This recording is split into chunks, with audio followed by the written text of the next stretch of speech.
இந்த சிறப்பான நூல் வெளியீட்டு விழாவில் கலந்து கொண்டுள்ள மாண்புமிகு அமைச்சர் அண்ணன் திரு சிவசங்கர் அவர்களே, சட்டமன்ற உறுப்பினர்கள் அண்ணன் திரு ஜே கருணாநிதி அவர்களே, விடுதலை சிறுத்தைகள் கட்சியினுடைய துணை பொதுச் செயலாளர் சகோதரர் திரு ஆலூர் ஷானவாஸ் அவர்களே, மூத்த பத்திரிகையாளர்கள் திரு ஏஎஸ் பன்னீர்செல்வம் அவர்களே, திரு விஜயசங்கர் அவர்களே, திரு ஜென்ராம் அவர்களே, திரு திருஞானம் அவர்களே, அரசியல் செயல்பாட்டாளர் திரு தீஸ்தா செதல்வாட் அவர்களே, we welcome you to Chennai, madam. You have to learn Tamil very soon.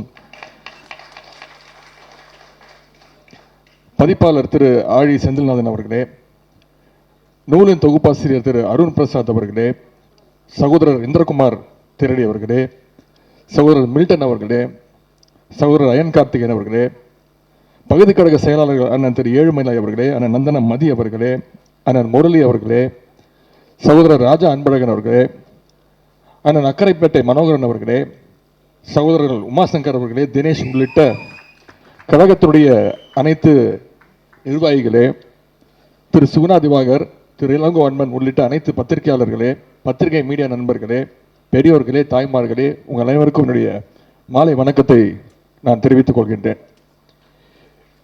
இன்றைக்கு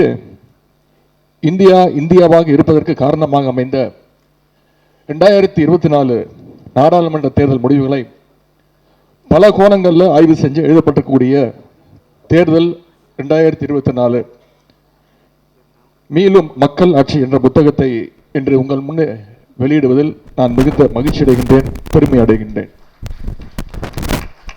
இந்த புத்தகத்தை கொண்டு வந்துள்ள ஆழி பதிப்பகத்தினுடைய பதிப்பாளர் திரு ஆழி செந்தில்நாதன் அவர்களுக்கும் தொகுப்பாசிரியர் அருண் பிரசாத் அவர்களுக்கும் எனது பாராட்டுகளையும் வாழ்த்துக்களையும் நான் தெரிவித்துக் கொள்கின்றேன். இந்த புத்தகத்துடைய தலைப்புல மீளும் மக்களாட்சி அப்படின்னு ஒரு வரி இருக்கு. அதுல மக்கள் என்ற வார்த்தையை மட்டும் தனியா ஹைலைட் பண்ணியிருக்கிறாங்க. உண்மையான மக்களாட்சி என்றால் என்ன என்பதற்கான அர்த்தத்தை தான் 2024 மக்களவை தேர்தல் உணர்த்தி இருப்பதைத்தான் அப்படி நீங்க குறிப்பிட்டிருக்கீங்க அப்படின்னு நான் நம்புறேன். இந்த புத்தகத்தை வெளியிட என்னை அழைத்திருக்கிறாங்க கழகத்துடைய இளைஞரணி செயலாளர், சட்டமன்ற உறுப்பினர், அமைச்சர். அதற்காக என்னை அழைக்கவில்லை நான் நம்புகின்றேன். நானும் ஒரு பதிப்பாளர். முரசொலியில் கடந்த 2 வருடங்களாக கடைசி பக்கம், திராவிட பக்கம், பாசறை பக்கம் என்ற பெயரில் தொடர்ந்து கட்டுரைகள் வந்துட்டு இருக்கு. அதெல்லாம் தொகுத்து முத்தமிழர் பதிப்பகம் அப்படின்ற ஒரு பதிப்பகத்தை துவங்கி 2 வருடங்களாக நாங்களும் பல புத்தகங்களை பப்ளிஷ் பண்ணிட்டு இருக்கிறோம். அந்த உரிமையோடு என்னை அழைத்திருக்கிறாங்க என்று நான் நம்புகின்றேன். அதே மாதிரி திரு ஆளுநர் ஷானவாஸ் அவர்கள் பேசும்போது சொன்னார், திரு ஆழி செந்தில்நாதன் அவர்கள் பேசும்போது சொன்னார், எப்படி அவங்க எல்லாம் பிராண்ட் பண்ணிடுறாங்க அப்படின்னு, 200 ரூபாய் உப்பின்னு சொல்லிடுறாங்க, ஆனால் காசு இது வரைக்கும் வரல அப்படின்னு சொன்னாங்க. கண்டிப்பாக உங்களுக்கு வரும். இந்த புத்தகத்துடைய விலை 200 ரூபா.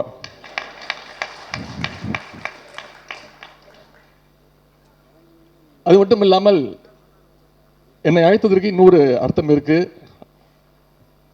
அப்படின்னு நான் நம்புறேன். எனக்கும் ஒரு சிறு பங்கு இருக்கு என்று நான் முழுமையாக நம்புகின்றேன்.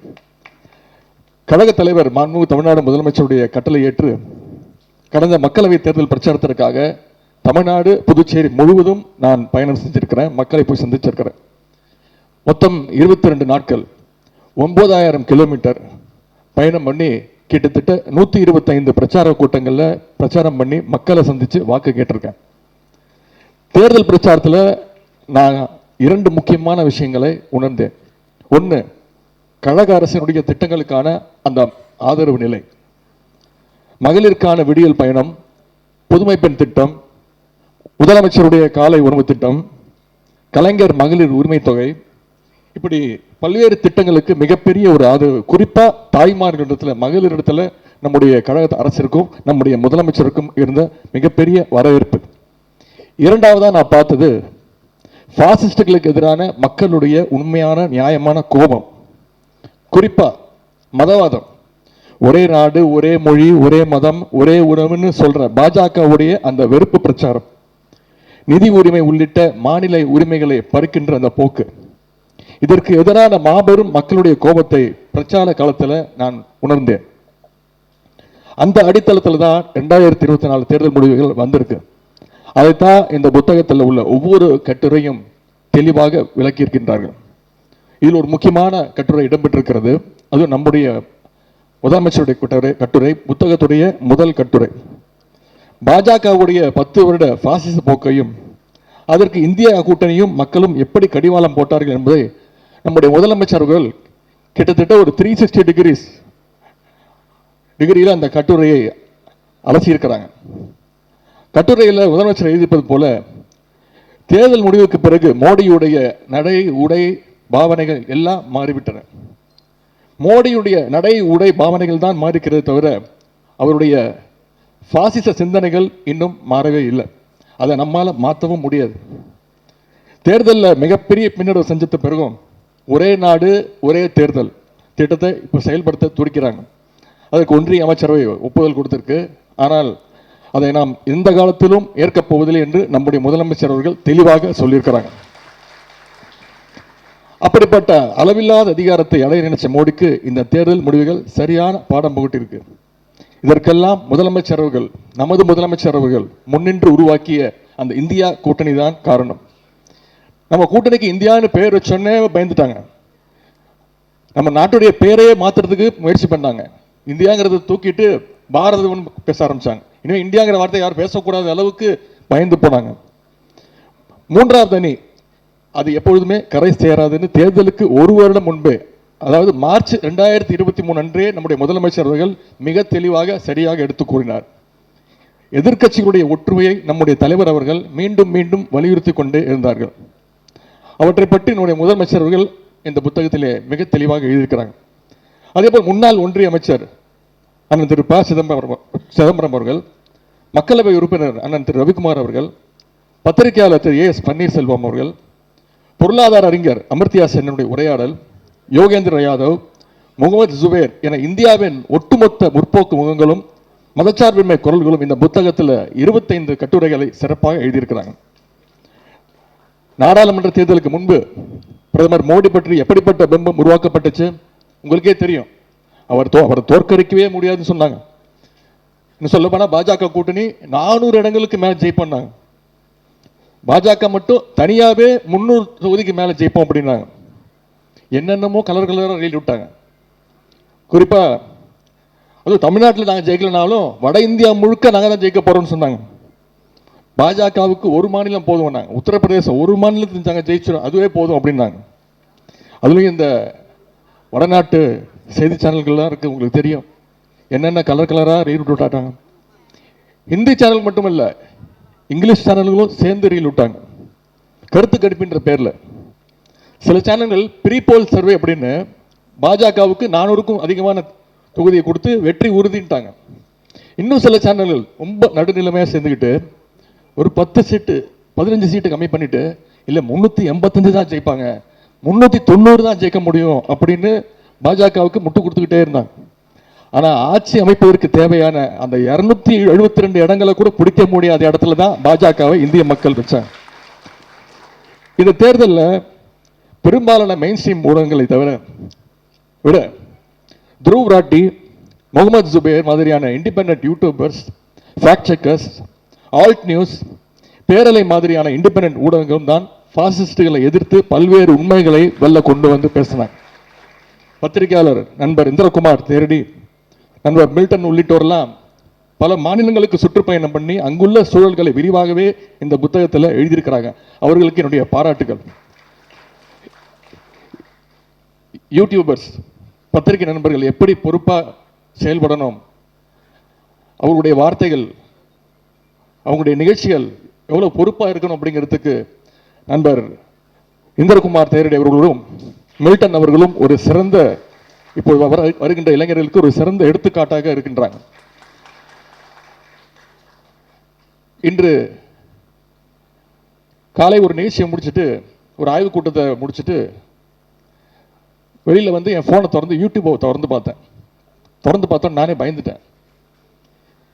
என்ன தெரியுமா தலைப்பு? தமிழில் உதயநிதி துணை முதலமைச்சர் ஆகிறாரா? சூப்பர் ஸ்டார் ரஜினிகாந்த் ஆவேசம். நான் பயந்துட்டேன். சரி, நான் இன்னும் துணை முதலமைச்சர் அறிவிப்பே வரல, அதற்கான முழு உரிமையும் முதலமைச்சர் கிட்ட தான் இருக்கு. இது முதலமைச்சர் தான் போய் கேட்கணும். அவர்கிட்ட கேட்காது, அவர்கிட்டையும் கேட்டுட்டு இருக்கீங்க. ஆனா யாரெல்லாம் மைக்கு ரோட்ல போற வரவங்கிட்ட மைக்கு நீட்டி உதயநிதி துணை முதலமைச்சர் உங்க ஒப்பீனியன் என்ன, உங்க ஒப்பீனியன் என்ன என்கிட்ட கேட்டீங்க. சரி, அவர் பாவம் படப்பிடிப்புக்காக விமான நிலையத்துக்கு போறாரு. அவரை போய் வழிமறிச்சு இடம் கொடுக்காம, அவர் ஃப்ளைட்டுக்கு டைம் ஆச்சுன்னு நினைக்கிறேன், அவர்கிட்ட போய் நீட்டு அவர் சொல்லிட்டாரு எங்கிட்ட இந்த அரசியல்கள்லாம் கேட்காதீங்க அப்படின்ட்டு போயிட்டாரு. ஆனா அவங்க வச்சிருக்கிற தலைப்பு என்ன, படிச்சா என்னன்னு தோணும்? உதயநிதி துணை முதலமைச்சர், சூப்பர் ஸ்டார் ரஜினிகாந்த் ஆவேசம். இப்படி. அதனால பத்திரிகை நண்பர்கள், இன்னைக்கு இதுக்கு என்ன தமிழ் வைக்க போறீங்கன்னு தெரியல. உதயநிதி சூப்பர் ஸ்டார் ரஜினிகாந்துக்கு பதிலடி அப்படின்னு வைப்பாங்க. நானே எடுத்து கொடுத்துறேன்.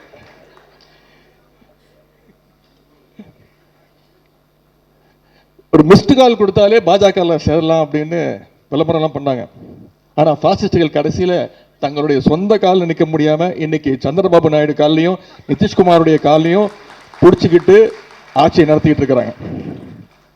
இந்த புத்தகத்தில் பத்திரிகையாளர் திரு ஏ.எஸ். பன்னீர்செல்வம் அவர்கள் ஒரு மிக மிக முக்கியமான ஒரு கட்டுரை எழுதியிருக்கிறாங்க.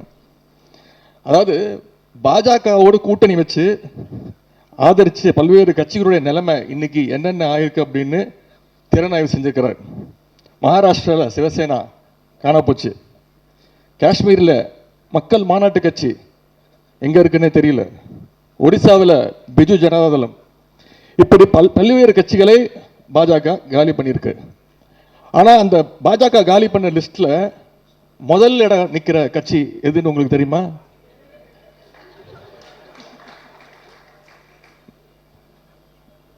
எது? இப்படிப்பட்ட ஒரு பாற்பட்ட நிலைக்கு நம்முடைய எதிர்கட்சி தள்ளப்பட்டிருக்கு. அவங்க மீண்டு வரணும் என்பதுதான் என்னை போன்றவருடைய ஆசை. சங்கிங்கெல்லாம் எப்ப பார்த்தாலும் எங்க மோடியை பார்த்து அமெரிக்காவே பயப்படுது, எங்க மோடி பேசினார்னா ஐரோப்பாவே நடுங்குது, எங்க மோடியை பார்த்து அண்டார்டிகா உருகி போயிடுச்சு, இப்படிதான் ஊட்டுவாங்க. ஆனா இப்போ ஆந்திராவில் போய் கேட்டு பாருங்களேன், மோடி யாரை பார்த்து பயப்படுவாருன்னு. ஆந்திர மாநிலம் முழுக்க சொல்லுவாங்க, எங்க சந்திரபாபு நாயுடு பார்த்து தான் மோடியை பயப்படுவார் அப்படின்னு. இனிமே மோடியுடைய பிம்பத்தை பீகார் மக்கள் கூட நம்ப மாட்டாங்க. இந்திய வரலாற்றிலேயே ஒரு பிரதமரே பிரச்சார காலத்தில் மத ரீதியான வெறுப்பு பேச்சுகளை பேசியது இந்திய வரலாற்றிலேயே இதுதான் முதல் முறை. ராஜஸ்தான் மாநிலம் பன்ஸ்வாரா தொகுதி பிரச்சாரத்தில் இஸ்லாமியர்களை குறி வச்சு தாக்கி பேசினார் திரு மோடி அவர்கள். அந்த தொகுதியில் பாஜக வேட்பாளர் படுதோல்வி அடைஞ்சார். தேர்தலுக்கான முக்கிய யுக்தியா அயோத்தியில் ராமர் கோயில் கட்டினாங்க. ராமருக்கு அவர் தான் பிராண்ட் அம்பாசிடர் மாதிரி காட்டிக்கிட்டாங்க. ஆனால் அயோத்தியை உள்ளடக்கிய அந்த ஃபைசாபாத் தொகுதியில் மக்கள் பாஜகவை புறக்கணிச்சாங்க. பிரதமரை ரொம்ப நம்பின வாரணாசியில் அவரால் ரொம்ப குறைஞ்ச மார்ஜினில் தான் ஜெயிக்க முடிஞ்சது. அது மட்டும் இல்லை, போகிற இடம்லாம் இந்தியா முழுக்க, தமிழ்நாட்டுக்கு மட்டுமே தெரிஞ்ச உதயநிதியை இந்தியா முழுக்க கொண்டு போய் சேர்த்தது பிரதமர் திரு மோடி அவர்கள் தான். ராஜஸ்தான், மத்திய பிரதேசம், உத்தரப்பிரதேசம், அப்படி எல்லா இடத்துலையும் இந்த உதயநிதியை கொண்டு போய் சேர்த்த பெருமை திரு மோடி அவர்களுக்கு உண்டு. ஆனாலும் வடநாட்டு மக்கள் பிரதமருடைய வடைகளுக்கு மயங்கல. வட இந்தியா முழுவதும் இந்த முறை மதவாதத்திற்கும் வெறுப்புக்கும் எதிராக வாக்களிச்சிருக்கிறாங்க மக்கள். தென்னிந்தியா, குறிப்பா தமிழ்நாடு எப்பொழுதுமே அப்படிதான் வாக்களிச்சுட்டு வருது. அதனாலதான் பாஜகவால் தமிழ்நாட்டில் கால ஊன முடியல. இந்த முறை தமிழ்நாட்டை பொறுத்தவரை நிதி உரிமை மிகப்பெரிய ஒரு பிரச்சனையாக இருந்து வருகின்றது. நாம ₹1 கொடுத்தா வரியா கட்டினா நமக்கு வெறும் 28 பைசா தான் திருப்பி தராங்கன்னு நான் எல்லா கூட்டத்திலையும் பேசுறேன். திரு மோடி அவர்களை மிஸ்டர் 28 பைசான்னு கூப்பிட்டே பேசினேன். நிதி உரிமையை பாஜக அரசு பறிக்குது அப்படிங்கிற உணர்வு தமிழ்நாடு முழுவதும் இன்னைக்கு இருக்கு. இன்னைக்கு பாத்தீங்கன்னா கல்விக்கான நிதியை கொடுக்க மாட்டேங்கிறாங்க. நேஷனல் எஜுகேஷன் பாலிசி NEP நம்ம ஒத்துக்கிட்டே ஆகணுன்றாங்க. NEP பாலிசி நீங்கள் ஒத்துக்கிட்டாதான் கல்விக்கான தொகையை கொடுப்போன்றாங்க. சென்னை மெட்ரோ ரயில் திட்டம் ஃபேஸ் 2 நடந்துகிட்டு இருக்கு. இது வரைக்கும் ஒரு பைசா கொடுக்கல. முதலமைச்சர் தொடர்ந்து கேட்டுக்கிட்டு இருக்காரு. ஆனால் அதுக்காக முதலமைச்சர் பணியை நிப்பாட்டியாருன்னு பார்த்தீங்கன்னா இல்லை, இது மக்களுக்கு தேவையான பணி. மத்திய அரசு ஒன்றிய அரசு பணம் கொடுக்குதோ இல்லையோ பணி நடக்கும்னு தொடர்ந்து வேலைகள் நடந்துகிட்டு இருக்கு. தமிழ்நாட்டில் பாஜகவால் ஒரு இடத்துல கூட வராதற்கு காரணம் மக்கள் அவங்க மேலே வச்சிருக்க கூட இந்த கோபம்தான். தமிழ்நாடு எப்பொழுதுமே பாஜகவை ஏற்காது. அதைத்தான் இந்த தேர்தல் முடிவும் காட்டுகின்றது. பாஜகவுடைய அதிகார பலம், பணபலம், மீடியா பலம், ஃபேக் நியூஸ் ஃபேக்டரி என எல்லாவற்றையும் தமிழ்நாட்டில் பயன்படுத்தி பார்த்தாங்க. தமிழ்நாட்டில் புயலே அடித்தாலும் வெள்ளமே வந்தாலும் எட்டி பார்க்காத திரு மோடி அவர்கள் தேர்தல் அறிவித்த உடனே அந்த 2-3 மாசத்தில் மட்டும் 8 முறை தமிழ்நாட்டுக்கு மீண்டும் மீண்டும் வந்தார்.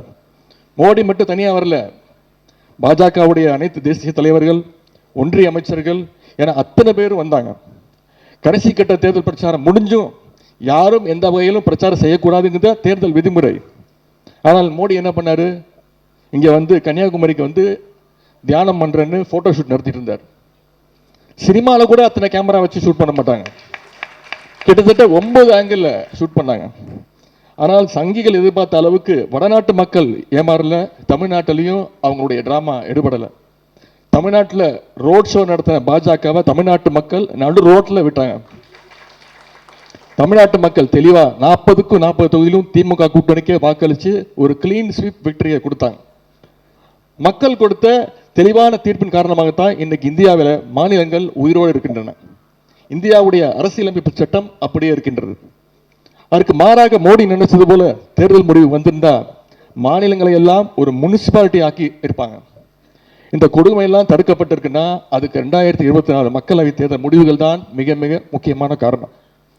இந்தியாவை காக்கின்ற பணியில் நம்முடைய திராவிட முன்னேற்ற கழகம் எப்பொழுதுமே முன்வரிசையில் நிற்கும். இந்த முறை எதிர்க்கட்சிகள் திட்டமிட்டு ஒரு பொய்யை சொன்னாங்க. அதாவது திமுகவுக்கு போன தேர்தலை விட வாக்கு சதவீதம் குறைஞ்சு போச்சு அப்படின்ற ஒரு பிம்பத்தை கட்டினாங்க. திமுகவுடைய வாக்கு சதவீதம் குறைந்ததற்கான காரணங்களை சகோதரர் சுகுணா திவாகர் அவர்கள் இந்த புத்தகத்தில் மிக தெளிவாக அழகாக எழுதியிருக்கிறார். கடந்த மக்களவை தேர்தலில் திமுக கழகம் போட்டியிட்டது 24 தொகுதிகளில். ஆனால் இந்த முறை கழகம் போட்டியிட்டது 22 தொகுதிகளில். அது மட்டுமல்ல, வெற்றி வாய்ப்பு அதிகமுள்ள தொகுதிகளை கூட்டணிக்கு கொடுத்துட்டு எங்க சவாலாக இருக்குமோ, எங்க நாம போட்டி போட்டால் தான் வெற்றி பெற முடியும் அப்படின்றத அறிஞ்சு கஷ்டமான இடங்களில் நம்ம போட்டி போடுவோம் அப்படின்னு நம்முடைய தலைவர், எங்களுடைய தலைவர் அவர்கள் சவாலான தொகுதிகளை கழகம் எடுத்துக்கொண்டது. எதிராளிகளுடைய வீழ்ச்சியையும் தோழமை கட்சியுடைய வெற்றியும் உறுதி செய்யும் வகையில் நம்முடைய முதலமைச்சர் அவர்கள் இப்படி இடங்களை ஒதுக்கி கொடுத்தாங்க. இதுதான் நம்முடைய முதலமைச்சருடைய தேர்தல் வியூகம், சாதுரியம். இதையெல்லாம் கணக்கில் கொண்டுதான் திமுகவுடைய வாக்கு சதவீதத்தை நாம் அணுக வேண்டும். யார் என்ன சொன்னாலும் கழகத்துடைய வலிமை பெருகிக் கொண்டே போகிறது என்பதுதான் உண்மை. எங்கள் முதலமைச்சர் உருவாக்கியுள்ள கூட்டணி வெற்றி கூட்டணி. 2026 இந்த கூட்டணி மாபெரும் வெற்றியை பெறும். அதற்கு ஜனநாயக சக்திகளாகிய நீங்களும் துணை நிற்க வேண்டும் என்று கேட்டுக்கொள்கின்றேன். அதற்கு இப்பொழுதே நீங்கள் எல்லாம் தயாராக வேண்டும். இந்த புத்தகத்தில் 2024 தேர்தலை பற்றி 25 கட்டுரைகள் வந்திருக்கின்றது. 2026 தேர்தலையும் வெற்றி பெற்று 50 கட்டுரைகள் சேர்ந்த ஒரு புத்தகத்தை நீங்கள் வெளியிட வேண்டும். அதற்கும் என்னை அழைக்க வேண்டும் என்று கூறிக்கொண்டு சிறப்புக்குரிய புத்தகத்தை வெளியிட்டுள்ள ஆழிப்பதிப்பதற்கு மீண்டும் என்னுடைய வாழ்த்துக்களை தெரிவித்து நன்றி தெரிவித்து விடைபெறுகின்றேன். நன்றி, வணக்கம். உடனுக்குடன் செய்திகளை அறிந்து கொள்ள IF தமிழ் பெல் ஐகானை கிளிக் செய்யுங்கள்.